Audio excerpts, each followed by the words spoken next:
Morning dear students, मैं doctor मैना निर्वाण राजनीति विज्ञान की प्रथम वर्ष की ये हमारी आज दूसरी क्लास है। इससे पहले वाली क्लास में हम चर्चा कर रहे थे राजनीति विज्ञान की परिभाषा की, और हमने देखा कि राजनीति विज्ञान की परिभाषा दो तरीके से की जाती है। राजनीति विज्ञान की परिभाषा का परंपरागत दृष्टिकोण और राजनीति विज्ञान की परिभाषा का आधुनिक दृष्टिकोण।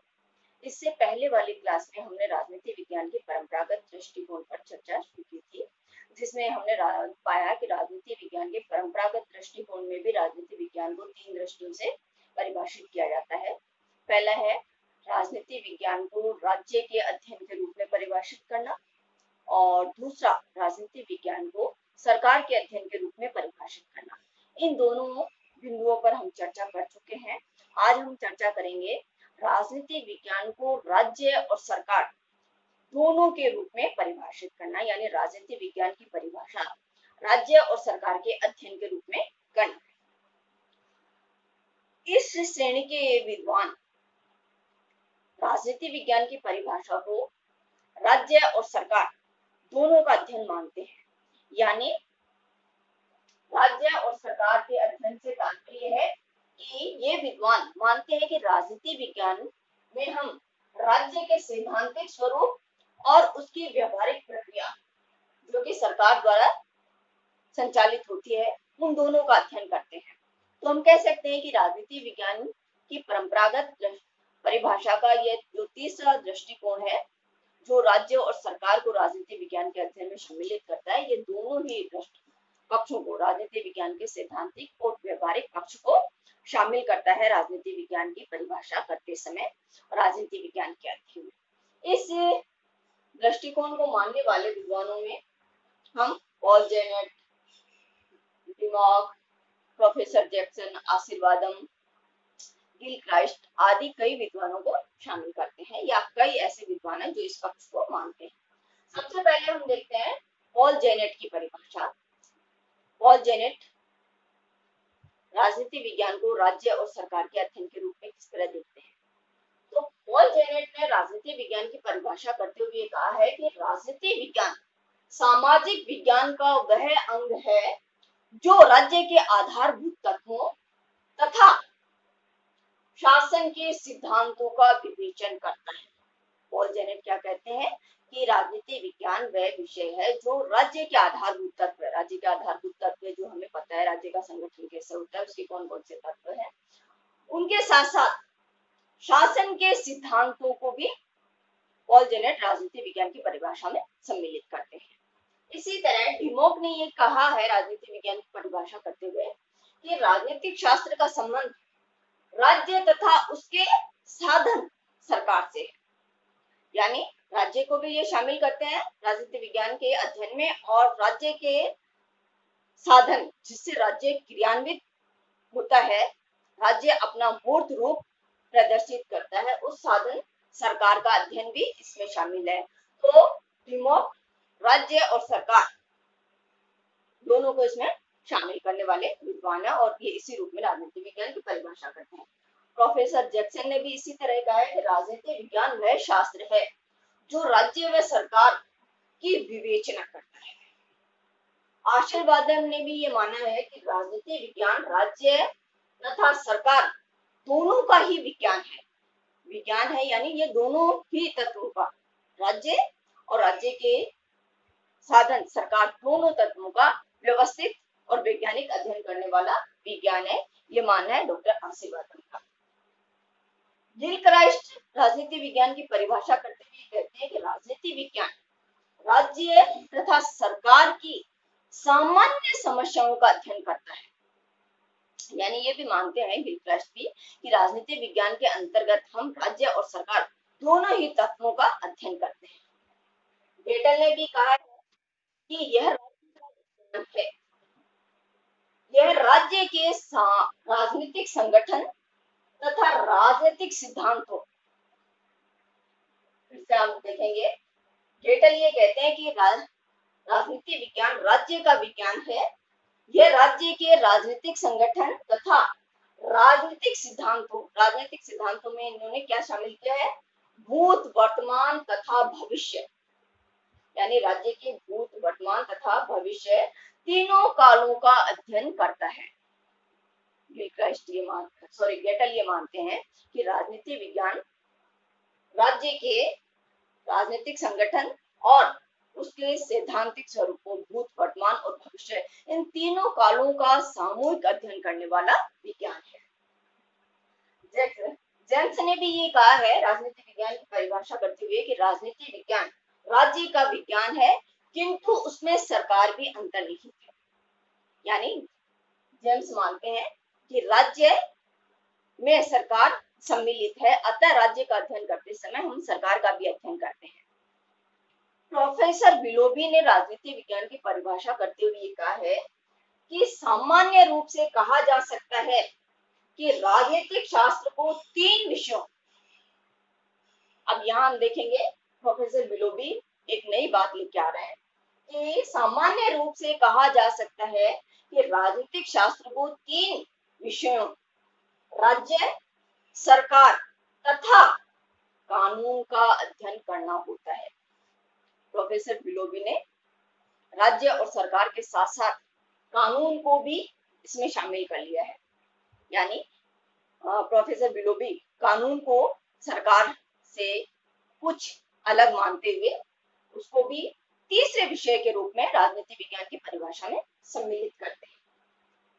तो ये हुआ राजनीति विज्ञान के परंपरागत दृष्टिकोण के अनुसार राजनीति विज्ञान की परिभाषाएं। हमने देखा कि इन परंपरागत दृष्टिकोणों को हमने तीन वर्गों में शामिल किया: राज्य का अध्ययन, राज्य व सरकार का अध्ययन और सरकार का अध्ययन।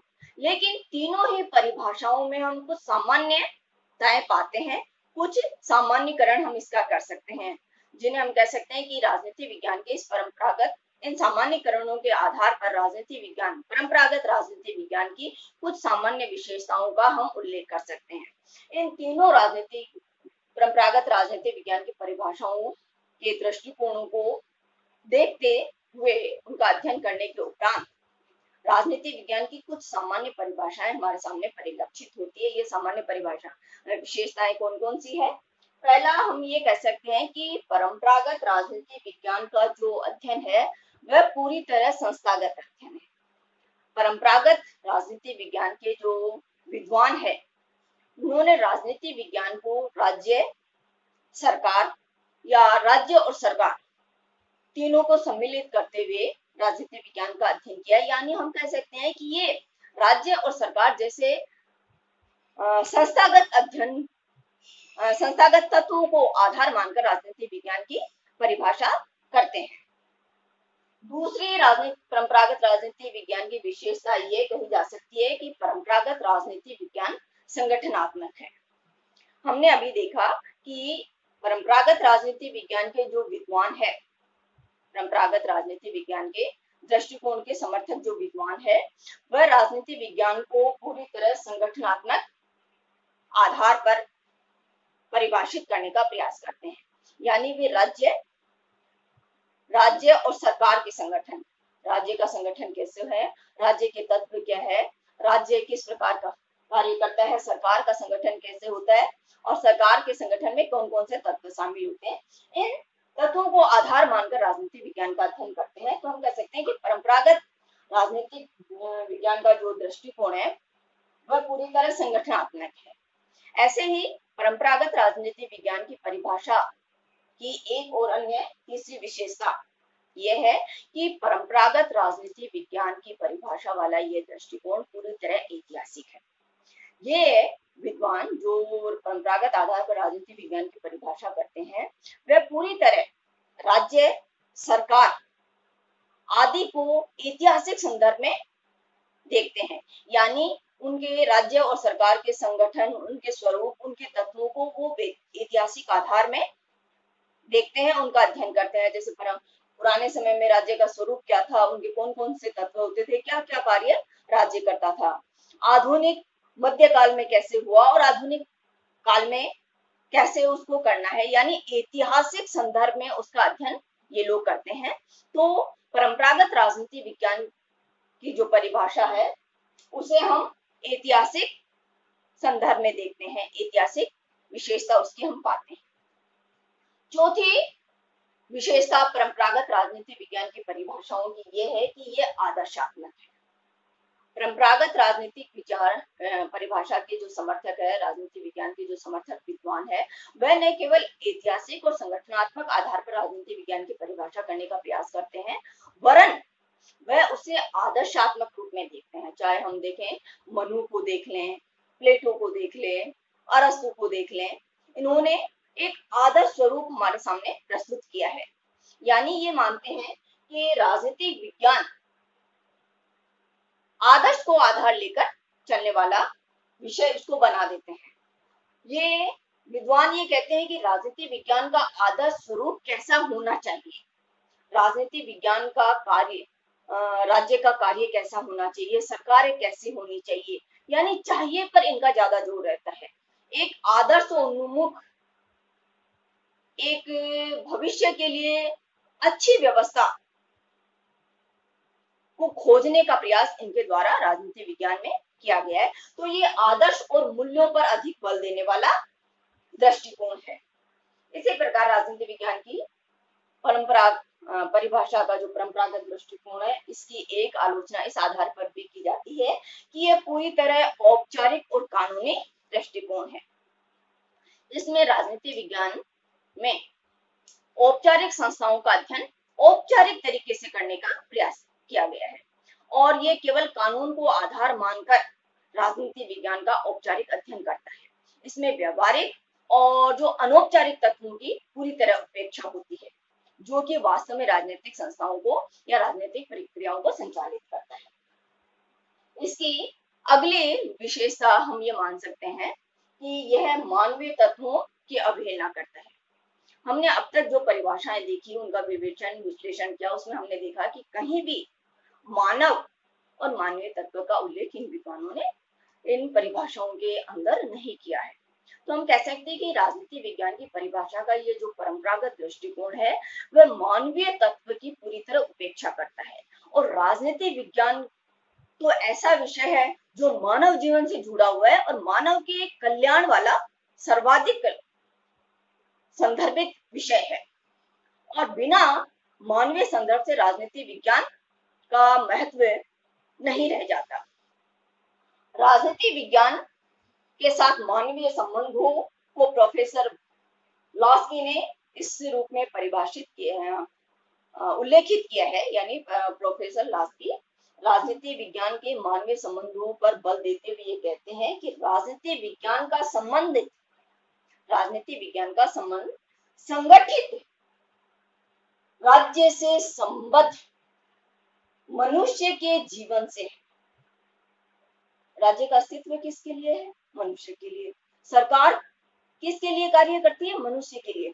जब मनुष्य की ही हम अवहेलना इसमें कर देते हैं तो फिर राजनीति विज्ञान में कोई सार नहीं रह जाता और उसका मूल उद्देश्य है वह खत्म हो जाएगा। इसी तरह मानवीय तत्व के राजनीति विज्ञान में मानवीय तत्व के महत्व पर प्रकाश डालते हुए एनसाइक्लोपीडिया ऑफ सोशल साइंसेज में हरमख हेलक ने ये कहा है कि राजनीति के सर्वांगीण स्वरूप का निर्धारण उसकी मनुष्य विषयक मान्यताओं के द्वारा होता है। अब हम देखते हैं व्यवहारिक जीवन में कि लोकतंत्र को तानाशाही से अच्छा माना जाता है और लोकतांत्रिक मूल्यों पर जो सरकारें ज्यादा कार्य करती है, लोकतांत्रिक मूल्यों की रक्षा करते हुए जो कार्य करती है, उन सरकारों को ज्यादा पसंद किया जाता है।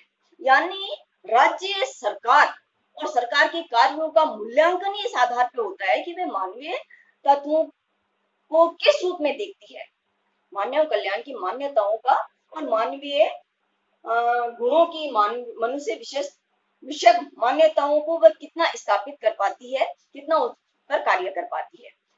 इसी प्रकार इस दृष्टिकोण की एक आलोचना इस आधार पर भी की जाती है कि यह पूरी तरह वर्णनात्मक दृष्टिकोण है परंपरागत राजनीति विज्ञान की परिभाषा करने वाला यह जो दृष्टिकोण है वह वर्णनात्मक दृष्टिकोण है। उसमें पूरी तरह राज्य, राज्य के तत्व, राज्य के कार्य, सरकार, सरकार का स्वरूप आदि का वर्णन मात्र कर दिया जाता है।